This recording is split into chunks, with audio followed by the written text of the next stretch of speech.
नमस्ते PG team. आज यो भिडियो मैले रेकर्ड गर्नुको कारण चाहिँ यो पर्सनल डेभलपमेन्ट प्लान जुन चाहिँ मैले बनाएको छु एसटिएल्सहरूको लागि र त्यसको म यो इमेलसँगै त्यसको एउटा वर्ड फाइल पनि म अट्याच गरेर पठाउँदैछु र यसलाई कसरी युज गर्ने भन्ने अलिकति कन्फ्युजन हुनसक्छ र यो के हो भन्ने बारेमा म अलिकति बताउँछु है। बेसिकली यो प्लान चाहिँ 1 इयर प्लान हो हाम्रो पर्सनल डेभलपमेन्टको लागि। अब प्रोफेसनल डेभलपमेन्ट आफ्नो ठाउँमा छँदैछ, त्यो गरि नै रहेको हुन्छौँ, तर पर्सनली पनि हामीले आफूलाई डेभलप गरिराख्नुपर्ने हुन्छ। हामीले आफूले आफ्नो स्किल्सहरू अडिट गरिराख्नुपर्ने हुन्छ।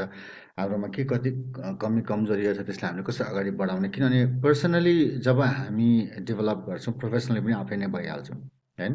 त्यसले गर्दाखेरि पर्सनल डेभलपमेन्ट किन जरुरी छ भन्दाखेरि यसले हाम्रो पर्फर्मेन्समा असर गर्छ। यसले हाम्रो ओन आफूमाथि भनौँ न सेल्फ के भन्छ आफूमाथि विश्वास बढ्छ। त्यसपछि गएर यसले हामीलाई कन्फिडेन्ट बनाउँछ।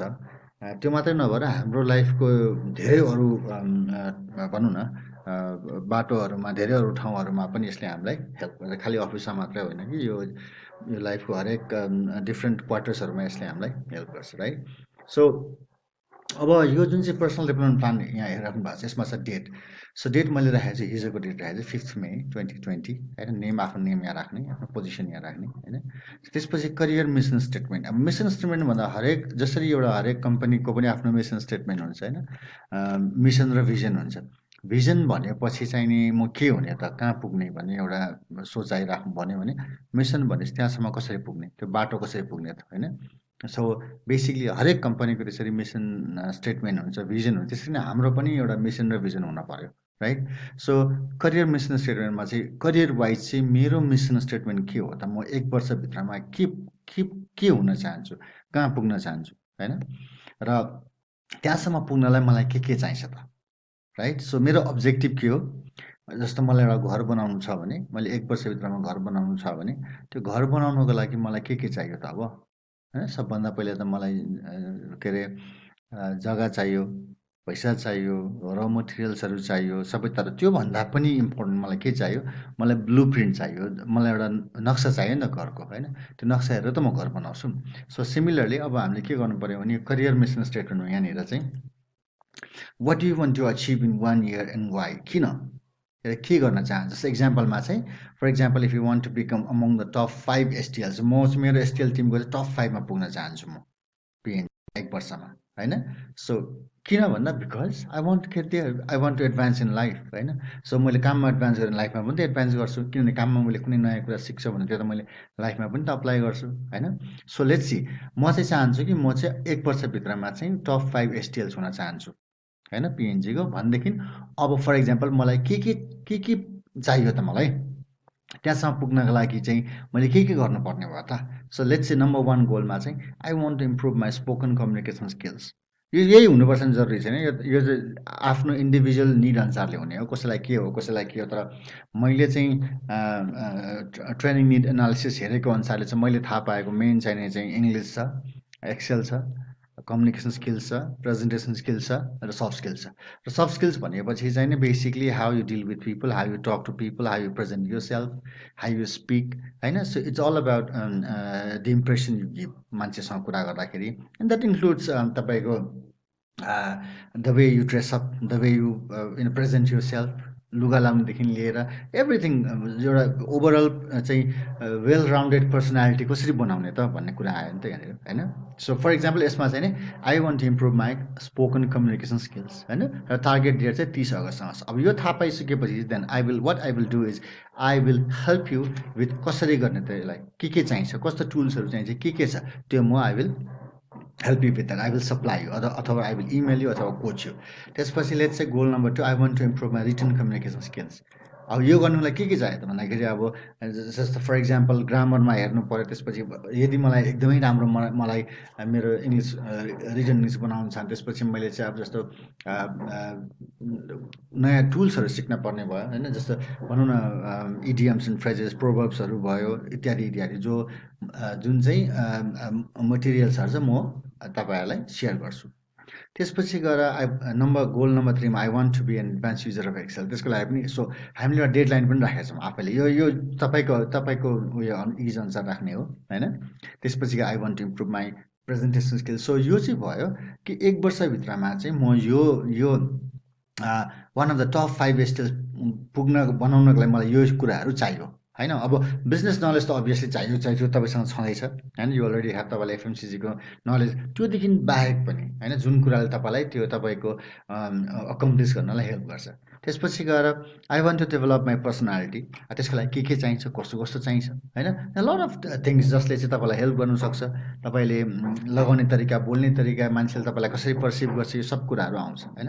त्यसपछि गएर I want to improve my presentation skills भनेपछि अब 5जना मान्छे अगाडि बसेर चाहिँ प्रेजेन्ट गर्न चाहिँ कतिलाई एकदम गाह्रो लाग्नुसक्छ होइन। त्यसको पनि ट्रिक्सहरू हुन्छ, त्यो फियरलाई कसरी, त्यो स्टेज फ्राइड हुन्छ त्यसलाई कसरी हटाउने, मान्छे अगाडि कसरी बोल्ने, यो कुराहरू चाहिँ अब हामीले लेख्यौँ भने त्यसपछि गएर अब न वाट डु वी ह्याभ, अहिले हामीसँग के छ त त्यो हेर्न पऱ्यो है। सो त्यो हेर्नको लागि, किनभने जबसम्म अहिले हाम्रो प्रेजेन्ट सिचुएसनमा मेरो करेन्ट स्ट्यान्डिङ के छ मलाई थाहा हुँदैन नि, अथवासम्म त मैले अगाडि बढ्न सक्दिनँ नि त। So I need to be very honest with myself होइन। मलाई मसँग सो फर इक्जाम्पल अब स्किल अडिटको चाहिँ यहाँनिर हामीले स्केल कसरी राखेको छौँ। 1 भनेको चाहिँ I have accomplish the skill भनेको मैले गरिसकेको छु। नम्बर 2 भनेको I have the skills but some improvements could be made. Skill त छ तर अझै म त्यसमा इम्प्रुभमेन्ट गर्न सक्छु। नम्बर 3 मा I need to improve the skill, मलाई यो स्किल चाहिँ इम्प्रुभ गर्नुपर्ने छ। Number 4 I need to put in considerable work to develop, म यो स्किल ल्याउनको लागि मलाई निकै मैले परिश्रम गर्नुपर्ने हुन्छ। अथवा नम्बर 5 मसँग यो स्किल छँदै छैन, मलाई यो स्किल चाहिँ के गर्नु परेछ, मैले यो स्किल चाहिँ एक्वायर गर्नुपर्छ। ल लेट्स सी, अब अहिले भनौँ न गोल 1 चाहिँ जस्तो भने नि I want to improve my spoken communication skills है। सो अब यो चाहिँ अहिले मसँग कति छ त होइन। मसँग नम्बर 1 भनेको म अलरेडी मसँग छ, मलाई चाहिँदैन। नम्बर 2 मलाई छ तर अलिकति इम्प्रुभमेन्ट गर्नुपर्ने छ। लेट्स से चाहिँ नम्बर 2 यहाँ राखौँ है, मसँग यो इम्प्रुभमेन्ट छ तर मलाई मसँग यो स्किल छ तर मलाई इम्प्रुभ गर्नुपर्ने छ, र म चाहिँ नि 3 मन्थ्सभित्रमा चाहिँ यो चाहिँ म चाहिँ कमसेकम पनि यतिमा पुग्न चाहन्छु, र 6 मन्थ्सभित्रमा चाहिँ म ओके 6 मन्थ्सभित्रमा चाहिँ मलाई म कम्प्लिटली यो I would have acquired the skill भनेर त्यो हामीले एउटा टार्गेट राख्यौँ है। त्यसपछि गएर रिटन कम्युनिकेसन स्किल्स। सो अब यसमा के गर्ने त, रिटन कम्युनिकेसन स्किल्समा चाहिँ लेट्स से मसँग अहिले राइट नाउ चाहिँ I need to improve the skill भने चाहिँ मसँग अहिले चाहिँ मेरो अहिले सेल्फ एसेसमेन्ट चाहिँ 3 पोइन्ट हुन्छ, तर म चाहिँ 3 मन्थ्सभित्रमा यो 4मा पुग्न चाहन्छु, र 6 मन्थ्सभित्रमा चाहिँ म 5मा पुग्न चाहन्छु है। त्यसपछि गएर अब नेक्स्ट इज एडभान्स एक्सेलको मलाई यो चाहियो मलाई। ओके सो यसमा चाहिँ मेबी अहिले के छ त, मेबी मलाई एडभान्स एक्सेल आउँदैन फर इक्जाम्पल, र चाहिँ मलाई यो चाहिँ मलाई के गर्नु पऱ्यो चाहिँ मलाई यो के अरे यो चाहिँ मलाई अहिले पुरै सिक्नु नै पर्ने हुन्छ। I need to acquire the skill भने लेट्स सी नम्बर 5 रे होइन। भनेपछि अब 3 महिनाभित्रमा कमसेकम चाहिँ म कुनमा पुग्न चाहन्छु, एटलिस्ट 4मा, त्यसपछि 3मा, त्यसपछि 2मा, र 1 इयर 2मा, र 1 इयरभित्रमा चाहिँ एटलिस्ट म चाहिँ I would have acquire the skill भनेर यसरी आफूले राख्ने। यो तपाईँलाई 3 मन्थ 6 मन्थ तपाईँको इच्छा हुन्छ, किनभने तपाईँले एभ्री डे तपाईँले टाइम, तपाईँहरू बिहानदेखि बेलुकासम्म काम गरिराख्नुहुन्छ होइन, भनेपछि अब यो सिक्नलाई पनि टाइम राख्नुपर्ने हुन्छ। अनि अब अर्को अङ्ग्रेजीमा एउटा भनाइ छ नो पेन नो गेन, आफूले अलिकति परिश्रम नगरिकन त केही पनि हुनेवाला छैन। र अब त्यसले गर्दाखेरि एभ्री डे चाहिँ आफूलाई चाहिँ टाइम छुट्याउनु पऱ्यो, रुटिन बनाउनु पऱ्यो। So it's not going to be easy, तर चाहिँ अब यदि आफू अगाडि बढ्न नै चाहन्छ भने देयर इज नो स्टपिङ होइन। त्यस्तै गरेर अब जस्तो भनौँ न सफ्ट स्किल्सहरू मलाई चाहिँ बढाउनु पऱ्यो मेरो सफ्ट स्किल्स राइट। सो अब सफ्ट स्किल्स मेरो अहिले कति होला त, मेबी अहिले चाहिँ मेरो सफ्ट स्किलको म चाहिँ आफूले स्कोर गर्दाखेरि चाहिँ मेबी 3 दिन्छु, र मेबी 6 मन्थ्समा चाहिँ म चाहिँ यहाँ पुग्न चाहन्छु। So this is how you do it. त्यति गरिसकेपछि तपाईँको कमेन्ट के छ तपाईँले यहाँ लेख्नुहोस्। लेखिसकेपछि तपाईँले मलाई यो सेभ गरेर मलाई इमेल गरिदिनुहोस्। त्यति गरेपछि अब के हुन्छ त, तपाईँको निड अनुसारले चाहिँ अब यो काम कहिलेसम्म के टार्गेट कसो गर्ने भन्ने जिम्मा तपाईँको, होइन? र तपाईँलाई यो अचिभमेन्ट पुऱ्याउनका लागि चाहिँ के गर्नुपर्ने, के दिनुपर्ने, कस्तो कस्तो सपोर्ट गर्नुपर्ने चाहिँ तपाईँलाई त्यो जिम्मा चाहिँ हाम्रो जिम्मा हुन्छ, एचआरको जिम्मा हुन्छ, है त?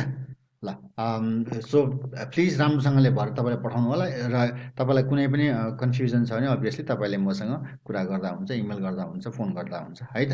Thank you.